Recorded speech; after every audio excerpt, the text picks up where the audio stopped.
Hey everyone, I'm Angie Miller, and in my upcoming episode of Strong Mind, Strong Body, I talk about why exercise is the worst punishment.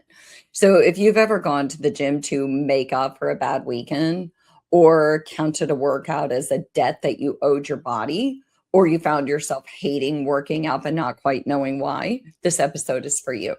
I'm going to open up about my own experience of 35 years of leading movement classes, including the punishment language that I use toward myself and that I use to motivate others, and unpack why exercise motivation collapses when movement becomes a penance, what guilt actually does to consistency, and how to stop punishing yourself with exercise without losing discipline. So I really hope you'll join me on this episode. I hope you'll like, follow, subscribe, and leave a 5-star review, and I'll see you in the show. Welcome to Strong Mind, Strong Body, recipient of a Gold Markham Award for Excellence in Podcasting Content. Hosted by licensed therapist and wellness expert Angie Miller, this podcast blends psychology and fitness to help you build resilience and feel your best inside and out. Hello, everyone. Welcome to Strong Mind, Strong Body. I'm your host, Angie Miller, and I'm here today to tell you why exercise is actually the worst punishment. So, what motivated me to share this episode is because 35 years in leading movement classes and working with individuals in health, fitness, and wellness, I'm not proud to admit it, but for a long time, I was super guilty of making exercise punishment for me personally, but also for people who took my classes. I was mostly guilty of using language that promotes exercise as punishment until I really sat down and realized the damage that I was causing. And until I was able to reframe my language, and then in turn, I was able to truly fall in love with movement. But trust me, that's been a long process. So when exercise was punishment, I went to the gym to burn off bad calories, to undo the weekend damage, to feel less guilty for bad food and beverage decisions, and maybe at best to find balance. But guess what? There is no such thing. It is not binary. It's both and you know I love both and because nothing is really binary. I don't get to erase bad decisions by adding exercise because one doesn't cancel the other. I simply get to add something positive and healthy to decisions that weren't necessarily positive or healthy. But again, exercise never canceled those decisions. It never erased them. Maybe I burned the actual necessary calories from the pizza that I ate, but it didn't erase whatever it was, the sugar, the sodium, the other negative ingredients or substances that I consumed. And even worse, punishment language wasn't just something that I said to myself. It used to be part of my everyday leadership language when I taught group fitness classes.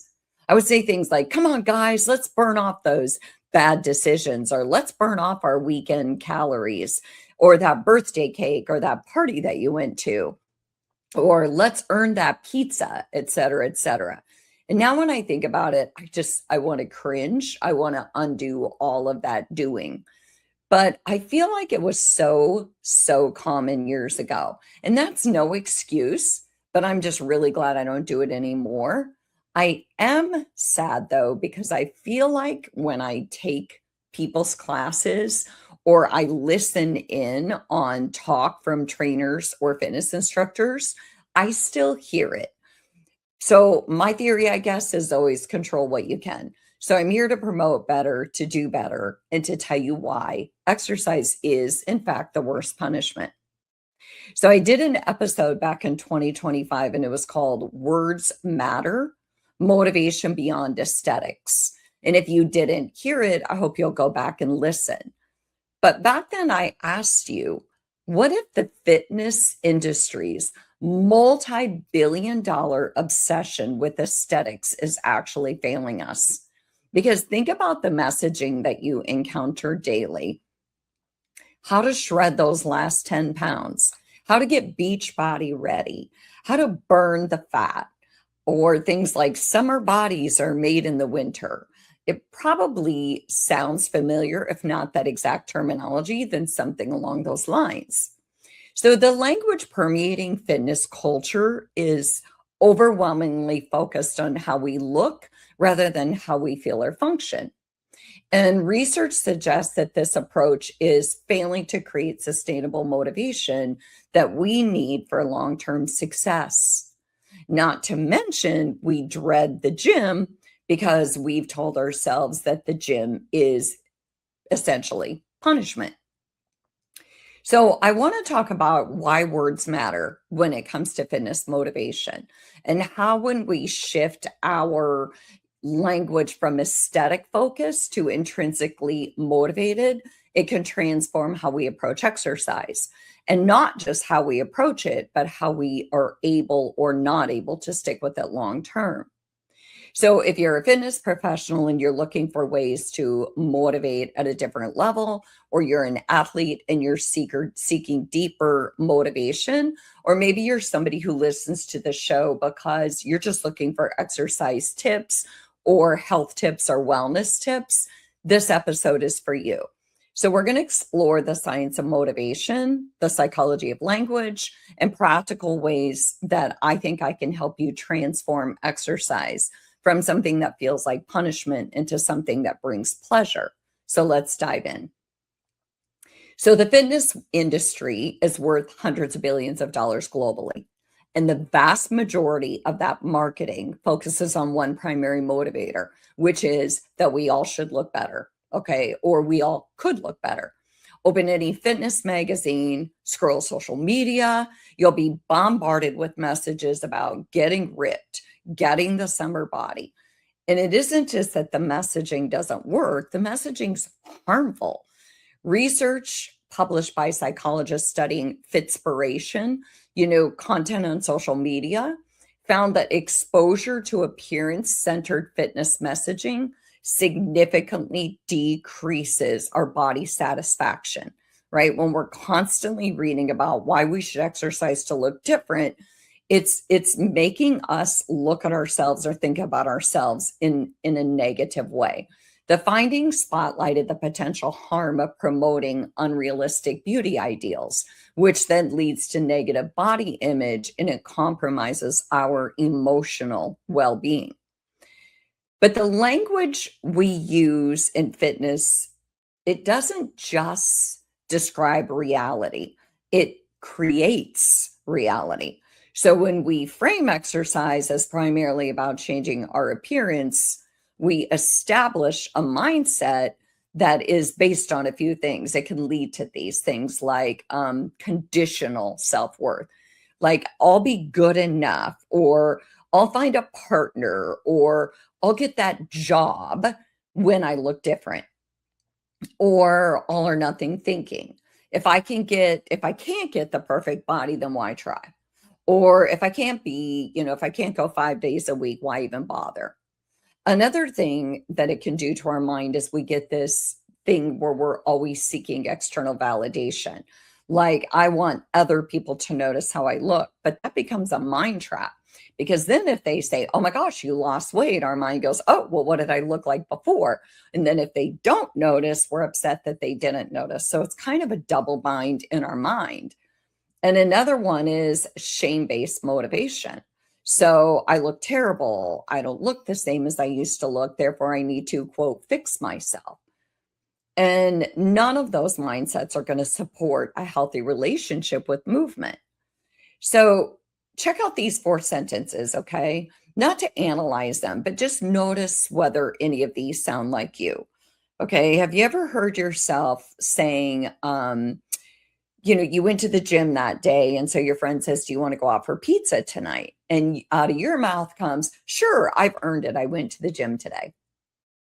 Or, your friend says, do you want to go to the gym today? And you're like, yeah, I probably better because I was really bad this weekend. Or I need to work this off. Or maybe you've said, I'll go to the gym to make up for what I did this last night or when I went out with my girlfriends or whatever it was. But every one of those sentences is about debt. None of them is a sentence about your health or anything you want. It's like you are accounting. You're reporting to the tax person, and the tax person is the person determining what you ate, therefore what you owe in return. So here's where I want to leave you before we go any further. If you clicked on this episode because it said exercise is the worst punishment, and some part of you thought, you darn right it is. I hate exercise, or I hate that I'm always going to the gym because I feel bad about myself. I hear you, because I think that feeling bad is a really difficult way to motivate yourself to do anything. When I don't feel good emotionally, that's when I have the least amount of motivation to do anything. When I'm struggling with fair amounts of depression, when I'm struggling with anxiety, that's like a motivational killer right there. So I titled this episode for that reason. I wanted to get your attention, right? I wanted to make you pause. And then hopefully by the end, let you know that you don't have to exercise to serve a sentence. You can actually move to make yourself feel better. So when I say that exercise is the worst punishment, I don't mean that it's the most painful one. I mean that it's the least effective punishment. So punishment is kind of like a tool. And as tools go, when you're trying to change a human being's behavior long term, punishment's going to be the worst thing to use. Most of us do not do well from negative reinforcement. We do well from positive reinforcement. So punishment's going to be the worst one available. It's not that it's cruel, but sometimes it is. Sometimes the things we say to ourselves are cruel, but it's that it doesn't work. It has never worked. And research on this is not ambiguous. So cruelty isn't really what I'm focusing on. It's the failure and how we're looking at movement that's kind of getting in our way. So here's what the research says about failure. There was a review of studies published in the International Journal of Behavioral Nutrition and Physical Activity, and it examined the relationship between different motivations and exercise adherence. And what they found was striking. They said that intrinsic motives like I want to walk because it brings me joy. It gets me outside. I get to see, smell, be a part of nature. Or things like challenges. Those were consistently associated with long-term adherence. But body-related motivations showed mixed or even negative associations with sustained exercise. So in other words, if you frame movement as something you enjoy, like you love to go to the gym to see people, you love to go to the gym because you love leaving sweaty and empowered, then you're probably going to do it more. But if you go as a way to reshape your body or change the way you look, it's not going to last for long. So we've all probably heard of self-determination theory. If you've taken any psychology class, you know that it's a framework for understanding human motivation. And it was developed by psychologists Edward Deci and Richard Ryan. And they say that our motivation will fall along a spectrum from extrinsic, which is driven by external rewards or pressures, to intrinsic, which is internal satisfaction or enjoyment. And the thing is, I've talked on this show about this is where the glitch is, in my opinion.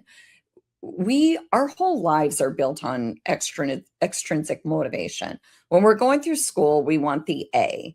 We want the teacher's approval. When we get that job, we want the higher position or the raise or the bonus. We're always seeking external motivation. And we know that when we're always chasing things, that it wears thin on us. It creates burnout. It doesn't feel fulfilling inside. So when we exercise to change how we look, or because we should, or because we want to look good for that upcoming reunion, that's extrinsic motivation. So we're doing it as a means to an end. Well, I'm going to lose 5 pounds for the reunion. I'm going to lose 10 pounds for my wedding. But it's not about enjoying the process. So extrinsic motivation usually gets us started, but it doesn't stay with us through the challenges of fitness journeys. We all know that. If you're still working out 20 years later because you want to lose weight, I'm going to guess you're still not working out 20 years later because you want to lose weight. It's bigger than that. So what happens when your primary motivator is to look better? Well, what happens when you don't see the results you were expecting? What happens when you reach your goal, but then you realize, oh, shoot, this is going to require maintenance? What happens when life gets super stressful and you have to choose between your workout and your other priorities? Or what happens when hormones change or aging or pregnancy or you have a health setback? And so now your body's going to look different regardless. Or what happens to reunion when the reunion's over? So in these situations, those were aesthetically driven and they crumble because they're tied to the outcome rather than the process. So I want to name what I think all 6 of those things that I just said have in common, because I don't think I really was clear about it. I think that every one of them is you paying off your debt. Okay. It's like you went to the bank and you're going to pay off your debt, only this time it was the gym.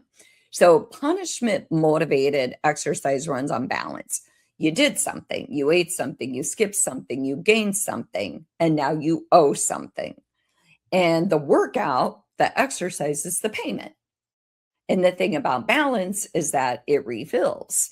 So every single weekend, every holiday, every birthday, every ordinary Tuesday when you're hungry, you got to repay. So it's never ending. It's like laundry. You do your laundry, suddenly a pair of socks comes out of nowhere. So the workout is a payment. But if it's direction motivated exercise, it runs on something different. Direction motivation exercise moves towards something.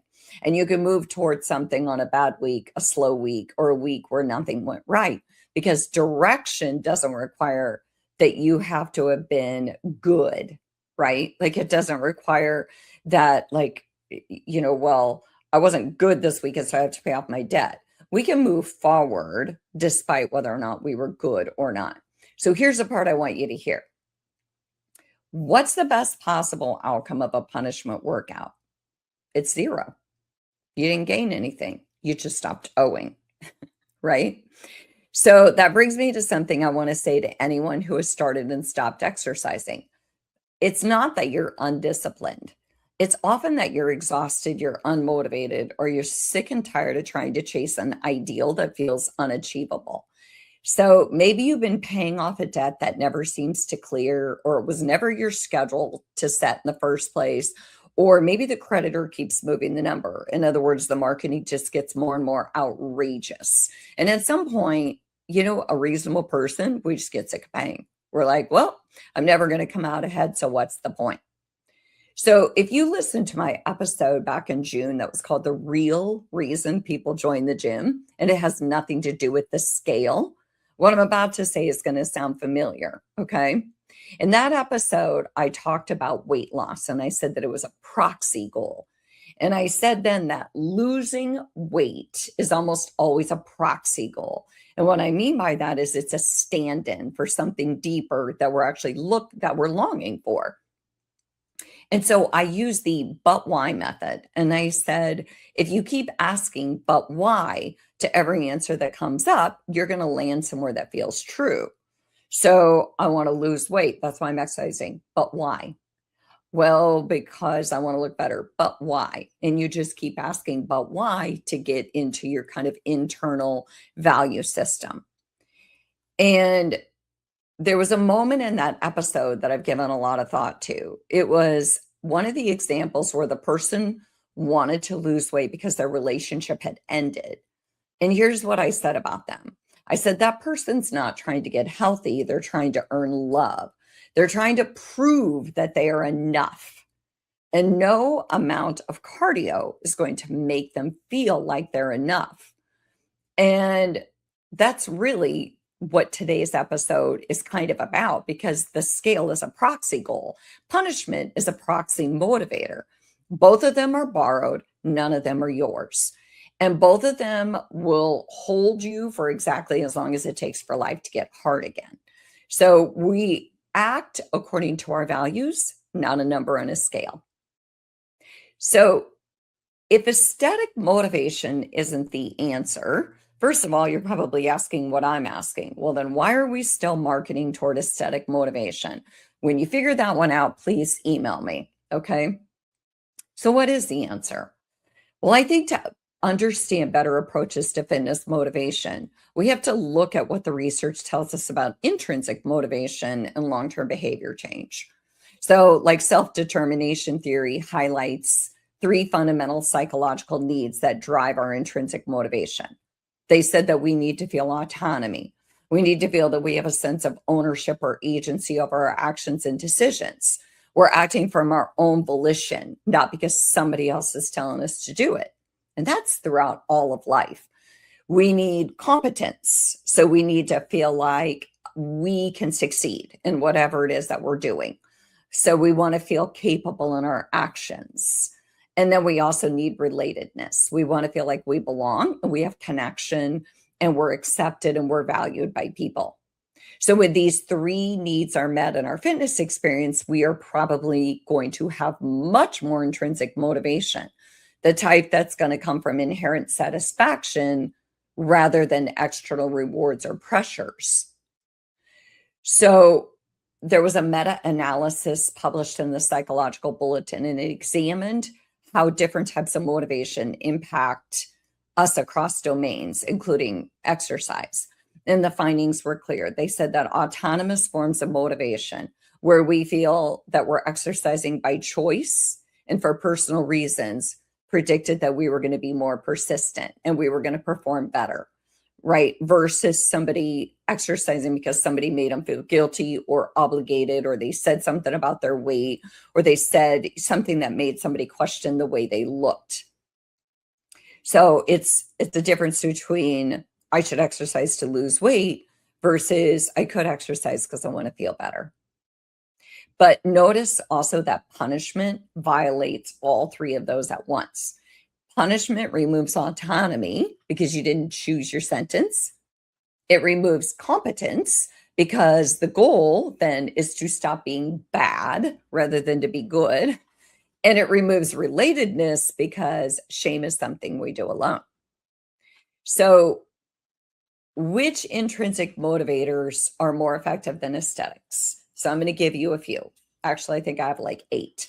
One is enjoyment, finding genuine pleasure in the feeling of movement.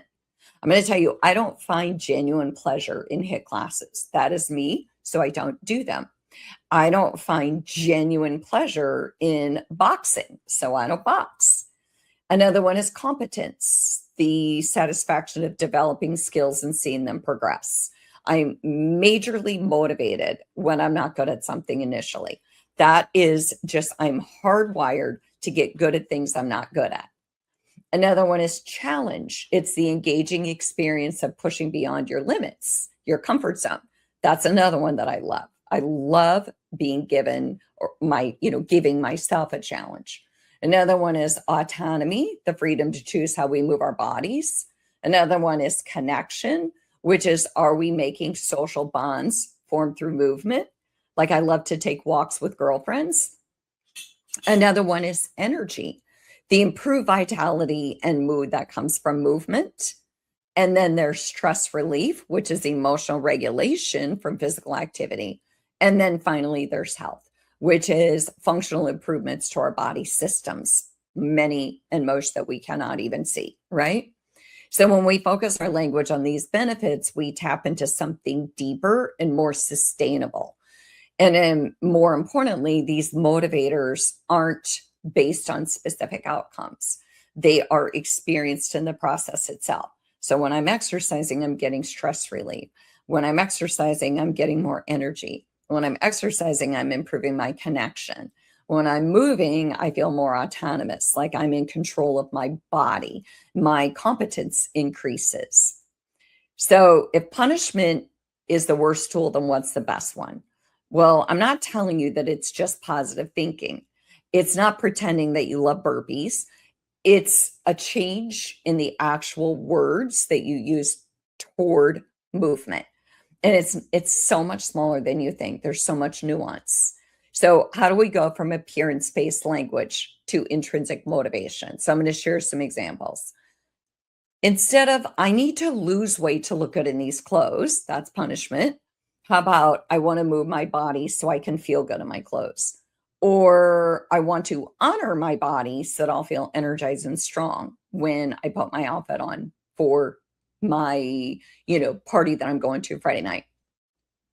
Instead of, I have to burn off yesterday's dessert, how about, I'm going to nourish my body with movement today? Instead of, I hate my arms, my thighs, you fill in the blank. I appreciate what my body allows me to do. I love that my arms allow me to hug people and that I've hugged people that I care about. I love that they're strong enough to lift weights at the gym and carry things that I need. I love that my thighs support me as I walk and they're strong and capable. So instead of, I've got to get beach body ready, how about, my body is the body that I take to the beach, and I accept that my worth isn't measured in how I look in swimwear. The beach is for experiencing joy. It's not to go display the perfect body. And then last but not least, instead of, I just don't like exercise, because I hear that one all the time. First, I would tell everybody to replace the word exercise with movement and just say movement is for life. It allows me to feel and function better, right? I'm not going to the gym to exercise. I'm going to the gym to move. Another thing I tell my clients all the time is, how about if you look at the gym as a playground, and you're going to come into the gym and you're going to play for an hour, or you're going to come to my classes and we're going to play for an hour. Okay. So notice how these reframes shift from external appearance to internal experience, from self-criticism to self-appreciation, from what others want and expect to what motivates you and makes you feel good, from outcomes to process, and from obligation, which is I should, to possibility and opportunity, which is could. So shifting our language also has a profound effect on our mindset and self-belief, because our bodies and our brains respond differently when we perceive exercise as a positive challenge versus a threatening obligation. Okay. So Kelly McGonigal did work on stress mindset. She's a health psychologist.